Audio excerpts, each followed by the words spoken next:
Your artwork right now may have a huge imbalance to it, and I'm not talking about color, value, or composition, or any of those fundamentals.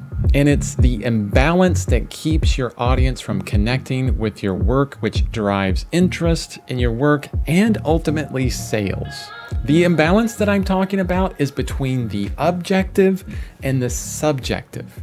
And I'm going to help you identify this imbalance in your work and give you some ideas on how to correct it. I'm going to start with a quote from Kimon Nicolaides from his book, The Natural Way to Draw. Quote, "Two kinds of impulses go into the production of a work of art, the subjective and the objective. The subjective impulses spring from within your own consciousness, while the objective impulses come from the things outside yourself, which you observe and draw." So what is objective drawing and painting?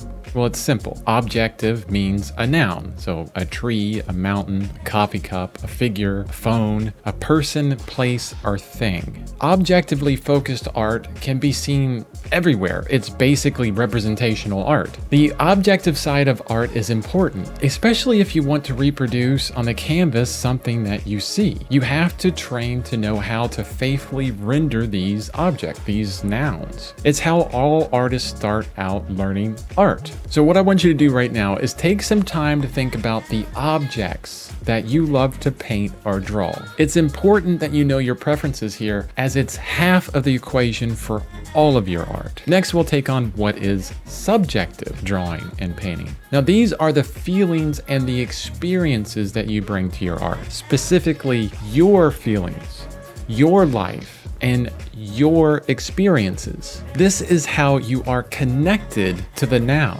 I could paint an image of my wife and it gives me great emotions, but you look at it and say, meh, just some person in front of a knickknack shelf. You don't have the connection that I do. You experience the subjective affecting the objective in your life all the time. For example, this picture was just a picture of a loved one until they're gone.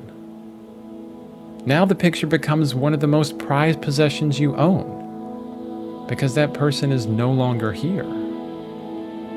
It's a simple picture, an object, but that object becomes a doorway for your whole experience for that special person that you've lost.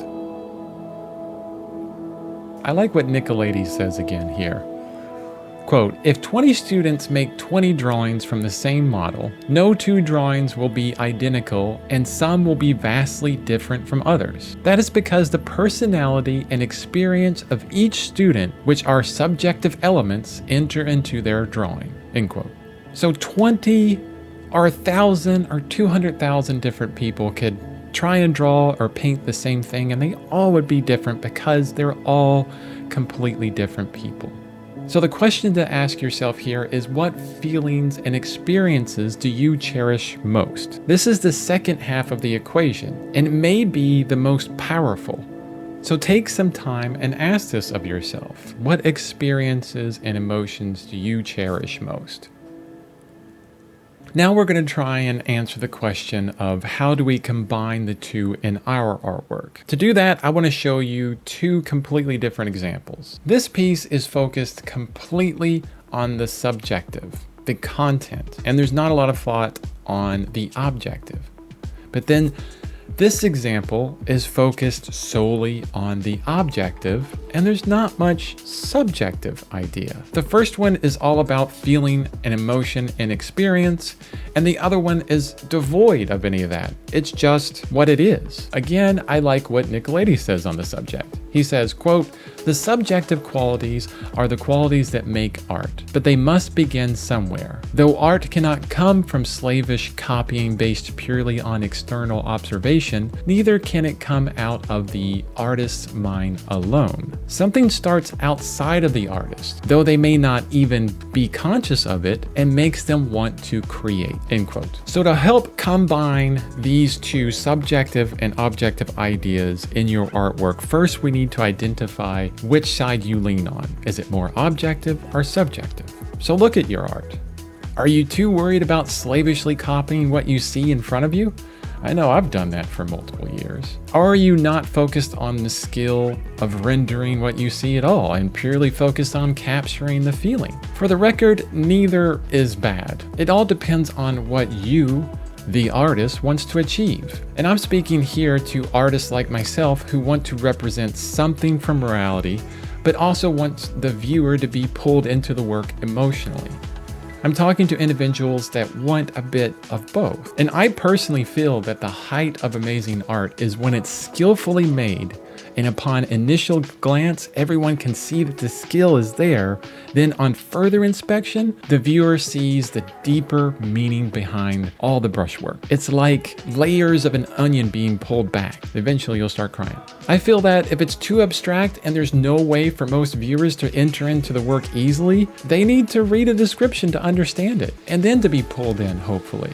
And on the other end, if you're just too focused on reproducing what you see in front of you, most people think, why didn't you just take a photograph? So back to you. Are you reproducing a photograph, or are you making art that is so esoteric that you have to write a 3-page paper just to explain it? Gain this understanding of where you're at. And again, this is an amazing comment by Nicolaides, quote, "As one atom of oxygen and 2 atoms of hydrogen combine to make something that is neither hydrogen nor oxygen but a new thing, water, so a drawing is a new thing resulting from the activity within your mind and the outside stimulus of a model or an event," end quote. Yeah, let's combine the objective and subjective to make something new and all our own. And here is how to balance the two. I would suggest you start with one, the object or the feeling. And this always comes naturally. So whatever you start with naturally, that's fine, you're started. You're good. You may just love cars and want to draw them, but just rendering a car from a picture is something a computer can do much faster. What you gotta do is paint this car so everyone looks at it and gets an emotional reaction. That's not easy to do. If someone is emotionally moved by an epic mountain scene,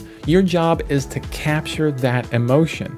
But you also need to pull apart the image to understand what makes it look epic and causes that emotion, and then learn the skill to create that emotion. You may be moved to tears by the look on a child's face, but ultimately, to capture that in a painting, you need to be able to draw it and reproduce the form well enough so it will convey that emotion to the viewer from the child's face. Yeah, none of these are easy to do. Ultimately, painting and drawing exactly what you see is easier. Painting and drawing a feeling is much harder, but you go through one to arrive at the other. Whether you start out with the object or the feeling, constantly check in with both through the progression of your work. Ask yourself if you feel the emotion in the work you just completed. If the answer is no, then adjust it with better drawing or color. Does the object look correct? Yes. Do you feel any emotion from it? Keep asking questions. Through this, you will go down paths of learning that you may have never tried before, like looking at different lighting situations and what kind of emotion is communicated with each, or seeing the joy on someone's face and learning how the shape of the eyes,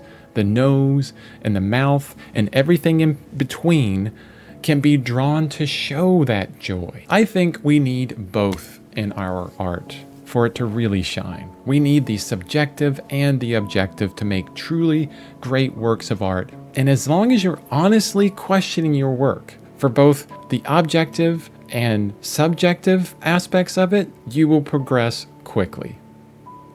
Thank you for watching. My purpose here is to help you become a better version of yourself, a better artist, and so that you can reach all your dreams in art. If you have any questions, please reach out to me here on YouTube or at chrisbesman.com. I reply personally to everyone. Thank you so much. Have a great week.